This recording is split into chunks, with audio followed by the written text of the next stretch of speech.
Bulletin की शुरुआत इस वक्त पंजाब के जालंधर से आ रही है। एक हैरान करने वाली तस्वीर के साथ कर रहे हैं। यह तस्वीर देखिए, आपको हैरान करेगी ये तस्वीर और अपने आप में बेहद चिंताजनक भी, क्योंकि यहां एक युवक ने कोरोना वॉरियर पर कार चढ़ाने की कोशिश की है। इससे पहले भी पंजाब में ऐसी ही तस्वीर सामने आई थी जिसने पूरे देश को हिलाकर रख दिया था। लेकिन अब देखिए किस तरीके से यहां पर एक युवक को रोका गया, तो वो इतना सिरफिरा निकला कि उसने कोरोना वॉरियर के ऊपर ही कार चढ़ाने की कोशिश की। बताया जा रहा है कि लॉकडाउन में फर्राटा भर रही कार को एक पुलिस वाले ने रोकने की कोशिश की, लेकिन कार चलाने वाले कार रोकने की बजाय उसने और तेज कर दी। यहां तक कि कार के बोनट पर पुलिस वाला चढ़ गया, फिर भी कार रोकने की बजाय वो चलाता रहा, रुकने की बजाय कार चलती रही। आखिरकार किसी तरह से कार को रोका गया और युवक को अब हिरासत में लिया गया है। हिरासत में लेते वक्त युवक की जमकर धुनाई भी की गई है। विशाल एंग्रीश मेरे सहयोगी खबर पर ज्यादा जानकारी के साथ जुड़ रहा है। विशाल, इस युवक के बारे में जानकारी क्या मिल रही है? ये अपने बारे में क्या बता रहा है कि क्या दिक्कत थी, क्यों नहीं कार रोक रहा था, क्यों आगे बढ़ा रहा था?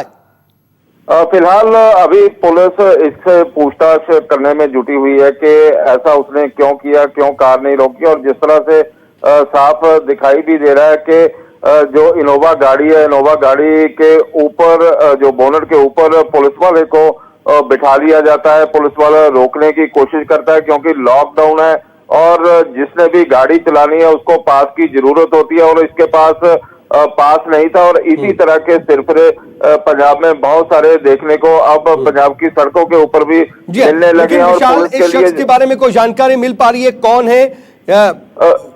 फिलहाल जलंधर का रहने वाला है, इतना ही बताया गया है कि इसके बारे में कोई जानकारी अभी नहीं मिल पा रही है कि कौन है और इसका काम क्या है और इसने इस तरह की घटना को क्यों अंजाम दिया। एक्शन क्या लिया जा रहा है फिलहाल, इसके बारे में कोई जानकारी? लेकिन एक्शन की बात है तो पुलिस द्वारा अलग अलग धाराओं के तहत केस दर्ज करने की तैयारी की जा रही है कि जिस तरह से इसने पुलिस वालों के ऊपर हमला कर दिया, उसकी जान जोखिम में डाल दी और इसी तरह की कई अन्य धाराओं के तहत इसके ऊपर मुकदमा दर्ज किया जा रहा है। चलिए, यह हैरान करने वाली तस्वीरें देखिए किस तरीके से पंजाब के जालंधर की यह तस्वीरें, जहां पर एक इनोवा गाड़ी के ऊपर पंजाब पुलिस का जवान कुछ इस अंदाज में नजर आया क्योंकि एक सिरफिरे को रोकने की कोशिश की।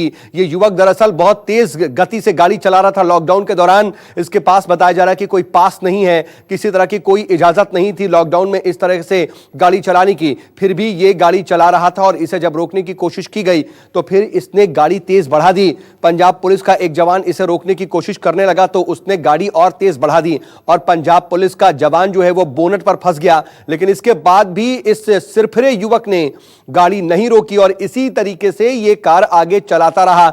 बड़ी मशक्कत के बाद इसकी कार को रोका जा सका, उसके बाद इसे हिरासत में लिया गया है। फिलहाल इस शख्स के बारे में अभी शुरुआती कोई जानकारी नहीं मिल पा रही है। जालंधर का ये रहने वाला युवक है, लेकिन आखिर ये क्या करता है, क्या कहां से ताल्लुक रखता है, इस बारे में अभी जानकारी नहीं मिल पा रही है। लेकिन फिलहाल उसे हिरासत में ले लिया गया है। कार रुकने के बाद बाकी पुलिस वाले जब इसका पीछा करते हुए पहुंचे तो जैसे ही कार इसने रोकी तो उसे फौरन गाड़ी से बाहर निकाला गया। फिलहाल हिरासत में ले लिया गया है, इससे कड़ाई से पूछताछ की जा रही है। और जैसा कि मेरे सहयोगी बता रहे हैं कि इस पर अलग अलग धाराओं के तहत मामला दर्ज करने की कोशिश हो रही है। विशाल, ये पूरा हुआ क्या मामला, जरा आप बताएंगे? क्योंकि लॉकडाउन है, हर किसी को बिना इजाजत निकलने की इजाजत छूट नहीं है, पास होना जरूरी है। ये इतनी तेजी से गाड़ी लेकर चल रहा था, हम देख रहे हैं तस्वीरों में भी। पूरा वाकया क्या था, जरा दर्शकों के लिए बताइए विशाल। चलिए, विशाल से साथ संपर्क नहीं रहा, हम उनसे दोबारा संपर्क करने की कोशिश करेंगे। लेकिन पुलिस वाले को घसीटती हुई ये तस्वीरें आप देख रहे हैं पंजाब के जालंधर से है। इससे पहले आपको याद होगा कि पंजाब से ही ऐसी तस्वीरें आई थी जहां पर बैरिकेड को तोड़ करके जाने की कोशिश की गई थी और पंजाब पुलिस का एक जवान को बाकायदा उसका हाथ भी काट दिया गया था।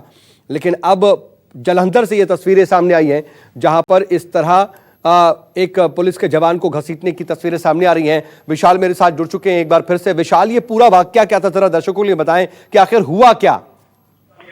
देखिए, जब युवक सड़क के ऊपर सुबह सुबह निकला भी था और इसने गाड़ी अपनी लेके जा रहा था तो पुलिस ने इसको रोककर पूछताछ करने की कोशिश की कि आपके पास दिखाया जाए कि जो ट्रैवलिंग का पास है या नहीं है गाड़ी का पास, तो एकदम ही जो पता चल पा रहा है कि एकदम तैश में आ गया और तैश में आने के बाद गाड़ी से उतर नहीं रहा था। तो उसके बाद इसने गाड़ी दौड़ा दी और गाड़ी दौड़ाने के दौरान ही एक पुलिस वाले ने गाड़ी के बोनट के ऊपर छलांग लगा दी और उसको दूर तक ये लगातार ही ले जाता रहा और वो कहता रहा कि गाड़ी को रोक दिया जाए। तो इसने नहीं रोका और पुलिस ने घेरा डालकर इसको रोक लिया और अब हिरासत में लेके इससे पूछताछ की जा रही है कि क्यों इसने ऐसा किया।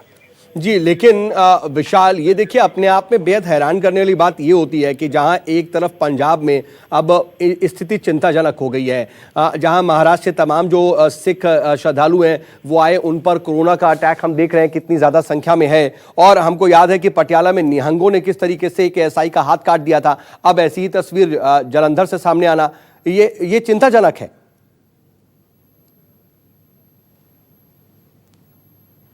आपको बता दें कि तकरीबन 3 हफ्ते पहले पंजाब के पटियाला से तस्वीरें सामने आई थी, जहां पर बैरिकेड तोड़ने की कोशिश की थी कुछ निहंगों ने और एएसआई का हाथ काट दिया था। जालंधर से यह तस्वीर। बहुत शुक्रिया विशाल तमाम जानकारी के लिए। आगे भी आपसे अपडेट के जुड़ेंगे। अब महाराष्ट्र की एक अहम खबर बता देते हैं, यह भी अपने आप में बेहद चिंताजनक खबर है। दरअसल महाराष्ट्र के मुख्यमंत्री उद्धव ठाकरे के निवास मातोश्री के बाहर सुरक्षा में तैनात 3 जो पुलिस के जवान हैं, 3 पुलिसकर्मियों को कोरोना पॉजिटिव हुआ है। अब उन्हें आइसोलेशन में रखा गया है। उनके संपर्क में आने वालों को भी स्क्रीन किया जाएगा, उन्हें भी क्वारंटीन करने की तैयारी चल रही है। बता दें आपको कि इससे पहले भी एक जवान संक्रमित पाया गया था। मातोश्री में सुरक्षा में तैनात पुलिसकर्मी था, वो उसे बाद में आइसोलेट किया गया और उसका इलाज चल रहा है। लेकिन अब एक बार फिर से मातोश्री की सुरक्षा में तैनात 3 अन्य पुलिसकर्मियों की जांच हुई है और उनमें 3 में कोरोना पॉजिटिव पाया गया है। महाराष्ट्र के सीएम की सुरक्षा में तैनात जवानों को कोरोना, और बता दें आपको कि अकेले महाराष्ट्र में ही 11,000 से ज्यादा संख्या हो चुकी है कोरोना मरीजों की। और स्थिति यहां पर लगातार चिंताजनक नहीं बल्कि विस्फोटक है और लगातार कोशिश की जा रही है कि किसी तरह से यहां पर स्थिति को संभाला जाए। लेकिन फिलहाल तो कम से कम स्थिति संभलती नजर नहीं आ रही। इंद्रजीत मेरे सहयोगी खबर पर ज्यादा जानकारी के साथ जुड़ चुके हैं। इंद्रजीत, क्या जानकारी मिल पा रही है? अब क्या किया जा रहा है जब ये बात सामने आई है कि ये 3 जवान कोरोना पॉजिटिव हैं? जी इंद्रजीत। जी बिल्कुल, इन 3 जवानों को जो कि मातोश्री के बाहर तैनात थे, उनको आइसोलेशन वार्ड में रखा गया और उनकी जांच चल रही है। बाकी जो स्टाफ जिनसे वो नज़दीकी संबंध में थे, उन लोगों की जांच चल रही है, उनकी स्क्रीनिंग की जा रही है और ज़रूरत पड़ने पर उनको भी क्वारंटीन किया जाएगा। तो मातोश्री के बाहर ये हालत है। अगर पूरे मुंबई की बात करें तो पूरे मुंबई में इस समय 227 जो पुलिस के जवान हैं वो कोरोना के शिकार हो चुके हैं, कोरोना संक्रमण के शिकार हो चुके हैं, माफ कीजिएगा, और जिसमें से 3 लोगों की मौत हो चुकी है। तो कहीं ना कहीं ये बहुत बड़ी संख्या है, 227 पुलिस वाले कोरोना पॉजिटिव होना। इसके अलावा अगर डॉक्टरों की बात करें तो डॉक्टरों का भी आंकड़ा 300 के पार डॉक्टर और नर्सेज का आंकड़ा पहुंच गया है। तो कहीं ना कहीं जो कोरोना वॉरियर्स हैं उनमें जो संक्रमण फैल रहा है, ये कहीं ना कहीं चिंता का विषय सरकार के लिए लगातार बना हुआ है। लेकिन ये देखिए विशाल, इससे पहले जब इस तरह की बात सामने आई थी कि एक जवान वहां पर जो सुरक्षा में तैनात था उसे कोरोना पॉजिटिव पाया गया था, अब ये 3 जवान जो है पुलिस के कोरोना पॉजिटिव पाए गए हैं, मातोश्री में तैनात है, सीएम की सुरक्षा में तैनात है, ये तो और ज्यादा गंभीर स्थिति हो जाती है ना, क्योंकि वहां पर तो महाराष्ट्र में वैसे ही स्थिति विस्फोटक है। अब क्या कहीं कोई कोताही बरती जा रही है, किसी तरह की कोई लापरवाही की बात सामने आ रही है?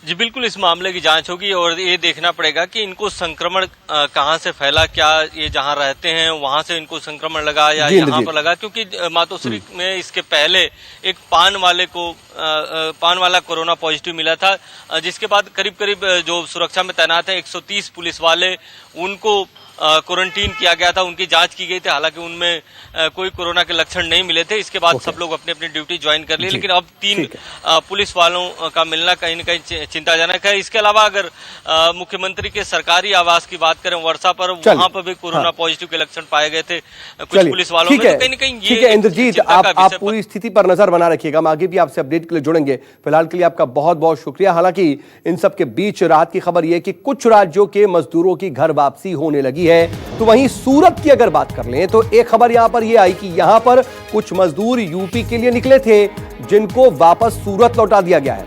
बताया जा रहा है कि सूरत से 200 मजदूरों को लेकर यूपी के वाराणसी निकली बसों को यूपी से वापस भेजा गया है, जिससे ये मजदूर अब परेशान हो गए। यहां पर वजह क्या है इसके पीछे, ये अभी सामने नहीं आया है। दरअसल यहां पर तकरीबन 200 मजदूरों को लेकर के सूरत से एक बस निकली थी और कुछ बसें थीं। उन बसों में इन मजदूरों को लेकर के जाया जा रहा था और वाराणसी के लिए ये बसें निकली थीं, लेकिन उन्हें अब रोक दिया गया है। यूपी से मजदूरों की बसों को वापस लौटा दिया गया है। अब ये मजदूर भी परेशान हैं कि उन्हें वापस क्यों लौटाया जा रहा है, लेकिन इसके पीछे की वजह भी अभी साफ नहीं हो रही है कि आखिर ये बसें जब इन मजदूरों को लेकर निकली थीं तो फिर अब उन्हें वापस क्यों किया जा रहा है। हम बनारस जा रहे थे, जैसे यूपी का परमिशन लिया था और बनारस जाते जाते हमारे को रास्ते में 6-7 जगह खड़ा किया। हमारा परमिशन लेटर देखा, हमारे को जाने दिया और फिर बाद में हलल पलल में हमारे को 2 बजे रात को ऐसा बताया गया कि भाई तुम्हारा परमिशन कैंसिल हो गया है, खाली राजस्थान और एमपी के लिए परमिशन है, यूपी वाले का परमिशन कैंसिल हुआ है। ऐसा करके हमारे को रिटर्न कर दिया। कितने थे लोग बस में? बस में हमारे 30 सवारी थी। यहाँ से तो परमिशन सब कुछ मिल गया था, लेकिन इधर से चेक करते हुए गए, लेकिन जब एमपी बॉर्डर पहुंचे तो वहाँ तो पर वापस कर दिया। इस समय तो रूम छोड़ दिए हैं सब, उसके बाद तो फिर खाने के लिए तो कुछ है ही नहीं है। किसने परमिशन दिया था आपको जाने के यहाँ से? तो गुजरात सरकार ने। मेरे सहयोगी भूपेंद्र इस वक्त मेरे साथ लाइव जुड़ चुके हैं। भूपेंद्र, दरअसल वजह क्या बताई जा रही है? पहले परमिशन दी जाती है, फिर बताया जाता है कि यहां तक की परमिशन नहीं है। जाहिर सी बात है ऐसे वक्त में जब मजदूर यूपी तक पहुंच गए हैं सूरत से उतनी दूर से, तो फिर अब इन्हें वापस भेजना कितना तर्कसंगत नजर आता है? बिल्कुल ये कहीं से भी मजदूरों के हित में नहीं दिखाई दे रहा है, क्योंकि एक मजदूर ने, मैं बता दूं आपको, 5,000 रुपए खर्च किए थे। एक मजदूर से 5,000 रुपए वसूले गए थे और ये ट्रकों में भेड़ बकरियों की तरह ठूस कर वहां तक पहुंचे और उसके बाद उन्हें ये कहकर लौटा दिया गया कि आपके पास अंदर जाने की परमिशन नहीं है। बल्कि गुजरात पुलिस भी ये कह रही है कि आप यहाँ तक आ गए हो भले, लेकिन आगे आपको नहीं जाने दिया जाएगा। कई लोग बॉर्डर तक पहुंचे, कई बॉर्डर के पहले ही लौटा दिए गए हैं। कई सैकड़ों मजदूर जो है अभी भी बॉर्डर पर पड़े हुए हैं। अभी हमारी कुछ देर पहले दाहोद से बात हुई, वहां पता चला कि कई सैकड़ों मजदूर, हजारों मजदूर जो है वहां बॉर्डर पर पड़े हुए हैं। कुछ एक जो गाड़ियां थी वो लौटकर वापस सूरत पहुंच चुकी हैं, लेकिन कुछ लोग अभी भी बॉर्डर पर पड़े हुए हैं। नहीं, लेकिन भूपेंद्र, ये जानकारी क्या मिल रही है? ये जो बसें निकली हैं, ये बसें क्या प्रशासन की तरफ से भेजी गई थी? क्या ये आधिकारिक तौर पर सरकार की तरफ से इन्हें मूव किया गया था या फिर इन्होंने अपने से बंदोबस्त किया? अपने से अगर इन्होंने बंदोबस्त किया तो फिर इनको पास किसने दिया, इनको इजाजत किसने दी? देखिए, ये पास सूरत प्रशासन की ओर से इश्यू किए गए थे। उन्हें बकायदा एक परवाना दिया गया था जो चेक पोस्ट होती है वहां से, कि आप यहां से जा सकते हो, इस तरह का। वहां पर सूरत में पुलिस घूम कर ऐलान भी कर रही है। अब तो ये तक कहा जा रहा है कि आपको किसी परमिशन की जरूरत नहीं है, किसी परवाने की जरूरत नहीं है। अगर आप अपने निजी वाहन में जा रहे हैं, आप बाइक पर निकल जाइए, आप ऑटो पर निकल जाइए, आप जैसे चाहते हैं निकल जाइए, किसी परवाने की जरूरत नहीं है। केंद्र सरकार ने कह दिया है। देखिए, अब आप ये देखिए, कोशिश कीजिए कि यहां पर कोऑर्डिनेशन की कहां कमी आई, कहां रह गई दिक्कतें। ऐसे वक्त में जब मजदूर तमाम पहुंच रहे हैं अपने अपने घर में, अब ऐसे इन्हें वापस भेजा जाएगा तो दिक्कतें तो होंगी। नजर बनाए रखिएगा, आगे भी आपसे अपडेट के लिए जुड़ेंगे। फिलहाल के लिए बहुत शुक्रिया। इधर अलग अलग राज्यों में फंसे मजदूरों को उनके होम स्टेट में पहुंचाने के लिए सरकार ने स्पेशल ट्रेन चलाई है। श्रमिक स्पेशल ट्रेन के नाम से ये ट्रेनें चलाई गई हैं और आपको बता दें कि ये ट्रेनों जो चली हैं, इन ट्रेनों में तेलंगाना से झारखंड, राजस्थान से रांची के लिए ट्रेनें चलाई गई हैं। इसके अलावा छात्रों को लेकर एक स्पेशल ट्रेन भी रांची पहुंच रही है। इसके अलावा केरल से अलुआ से भुवनेश्वर के लिए, साथ ही नासिक से लखनऊ के लिए श्रमिक स्पेशल ट्रेन चल रही है। तेलंगाना से निकली ट्रेन रांची के हटिया पहुंच चुकी है। ये 6 तस्वीरें हैं, आप देखिए। अलग अलग जो श्रमिक ट्रेनें हैं उन्हें चलाया गया और इसमें अलग तरह की व्यवस्था भी की गई है सोशल डिस्टेंसिंग की।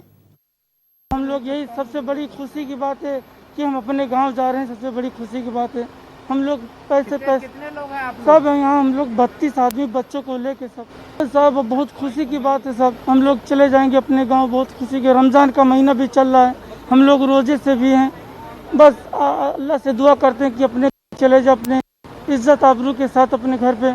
सुल्तानपुर रहते हैं भाईजान, कल आए थे, परेशानी 2 हो गया, कर्फ्यू लग गया, धंधा पानी भय नहीं किया, 2 साल हो गए, 1 महीना हो गया, बहुत परेशान हो गए, पैसे बिना परेशान हो गए, खाना बिना। ये तो भाई ने बुला के उसमें कह दिया, तो खाना पानी दिया, उठा के ला के उठा के दे, क्या करे बड़े भाई। मजदूरी करते हैं ना, अब नहीं है ना, क्या करें, परेशान है, सब जाने निकलने हैं, कैसे हम घरे पहुंच जाए, तो कहीं नहीं कर रहे मजदूरी। अब परेशानी अब है ना, कहाँ खावे को ना मिले, मजदूरी नहीं कर तो खा ले, मजदूरी नहीं कर रहे तो खा लें, घरे तो जो है कि अपने खा पियत रहे। नासिक से आए, हम जाना है राजगढ़ जिले। हाँ, नासिक में थे 33 दिन से, 1 महीना 3 दिन से। अभी आते जा रहे हैं, मतलब जो लोग पुलिस कस्टडी में है वो लोग आएंगे, बाकी जिसके अदरवाइज जो कमरे में है वो लोग रुके हैं उधर ही। नासिक में फंसा हुआ था मैं, अब जा रहा हूँ मुरैना। ट्रेन शाम को उधर से 8:30 बजे उसमें बैठे थे, इधर अभी उतार गई है। मैं झांसी के लिए निकल रहा हूँ सर। मेरे को यहाँ पे 1 महीना हो गया था फंसे हुए, जब से लॉकडाउन हुआ है ना, तो सोशल डिस्टेंसिंग का ख्याल रखते हुए और चेकिंग होने के हिसाब से क्वालिफाई होने के बाद मैं यहाँ पहुँचा हूँ। 6 दिनों के बाद घर जा रहे हैं सर, हमें खुशी तो बहुत हो रही है। बाकी यहाँ के सरकार को भी बहुत शुक्रिया अदा करना चाहेंगे, हमारा बहुत अच्छा ख्याल रखा। और उत्तर प्रदेश से इस वक्त की एक बड़ी खबर आ रही है कि यहां पर मुख्यमंत्री योगी आदित्यनाथ लखनऊ में एक अहम बैठक ले रहे हैं। आपको बता दें कि यह अहम बैठक जो है टीम 11 के साथ चल रही है और बैठक में लॉकडाउन 3 को लेकर चर्चा चल रही है। आने वाले वक्त में किस तरह से स्थिति को बनाए रखा जाए, जो रेड, ऑरेंज और ग्रीन जोन है उनमें किस तरह से व्यवस्था की जाए। अपनी टीम 11 के साथ इस वक्त मुख्यमंत्री योगी आदित्यनाथ लखनऊ में ये अहम मीटिंग ले रहे हैं। बता दें आपको कि अब पूरे देश में 4 मई से भी आगे बढ़ा करके 3 मई के बाद जो लॉकडाउन खत्म होने की उम्मीदें की जा रही थी, लेकिन इसे अब 2 हफ्ते बढ़ा दिया गया है। 4 मई से 17 मई तक अब आगे भी लॉकडाउन रहेगा, लेकिन इस दौरान कई तरह की रियायतें भी दी गई हैं। अलग अलग इलाकों को अलग अलग जोन में बांटा गया है और उसी हिसाब से सब कुछ अमल में लाना है। अशोक तिवारी मेरे सहयोगी लखनऊ से जुड़ चुके हैं मेरे साथ। अशोक, इस वक्त जो टीम 11 के साथ मीटिंग कर रहे हैं मुख्यमंत्री योगी आदित्यनाथ, क्या अहम पॉइंट्स हैं जिस पर यह मीटिंग हो रही है? देखिए, दरअसल तकरीबन रोज मुख्यमंत्री योगी आदित्यनाथ ने जो टीम 11 गठित की है उत्तर प्रदेश में कोरोना संक्रमण से बचाव के लिए, उसके साथ बैठक करते हैं। और आज की बैठक इस लिहाज से बेहद अहम मानी जा रही है क्योंकि कल ही जो लॉकडाउन की अवधि है उसको बढ़ाया गया है और उत्तर प्रदेश में उसका क्या असर होगा, कैसे आम लोगों तक उसका सकारात्मक संदेश लेकर जाया जाए, ऐसे तमाम सारे मुद्दे पर मुख्यमंत्री योगी आदित्यनाथ बैठक कर रहे हैं। और इसके अलावा जो अलग अलग आप देखिए कि जितने रेड जोन्स हैं या ऑरेंज जोन्स हैं या फिर ग्रीन जोन्स हैं, उसमें कैसे रियायत उपलब्ध करानी है लॉकडाउन बढ़ाने के बाद और क्या स्थिति बनेगी, इसको लेकर आज तमाम सारे बिंदुओं पर मुख्यमंत्री योगी आदित्यनाथ बैठक कर रहे हैं। हालांकि जो आवश्यक सेवाएं हैं उसको तमाम सारे जो जोन्स हैं, चाहे रेड जोन हो, ऑरेंज जोन हो, ग्रीन जोन हो, वहां पर पूरी तरह से बहाल रखा गया है। लेकिन कल भी जब बैठक हुई थी तो उसमें स्पष्ट तौर पर यह कहा गया था कि लॉकडाउन जो है उसका सख्ती से पालन करवाया जाए, जो सोशल डिस्टेंसिंग है इसका विशेष ध्यान रखा जाए और खासतौर से श्रमिकों को लेकर लगातार मुख्यमंत्री चिंतित रहते हैं। उन्होंने कल भी कहा था कि जो श्रमिक जहां पर है वो वहीं पर रहे, संबंधित राज्य सरकारों से बातचीत चल रही है और उसके बाद उनको यथासंभव जो भी साधन उपलब्ध होंगे उससे वापस लाया जाएगा। आज देखिए नासिक से लखनऊ के लिए ट्रेन भी रवाना हो रही है और उसमें जो उत्तर प्रदेश से जुड़े हुए तमाम सारे श्रमिक हैं वो लखनऊ आएंगे, उसके बाद वो अलग जिन जिन जनपदों के रहने वाले हैं वहां पर उनको भेजा जाएगा। तो ये तमाम सारे मुद्दे हैं जिस पर मुख्यमंत्री तकरीबन रोज चर्चा करते हैं और आज भी इस बैठक में इन्हीं तमाम सारे बिंदुओं पर चर्चा होनी है। जी, लेकिन इन सब के बीच एक अहम चुनौती भी है कि आखिर किस तरीके से जो तीसरा चरण है लॉकडाउन का उस पर तमाम जोन जो बांटे गए उसमें व्यवस्था को सुचारू रूप से जारी रखा जाएगा। आप नजर बना रखिएगा, आगे भी हम आपसे अपडेट के लिए जुड़ेंगे। फिलहाल के लिए आपका बहुत बहुत शुक्रिया अशोक। और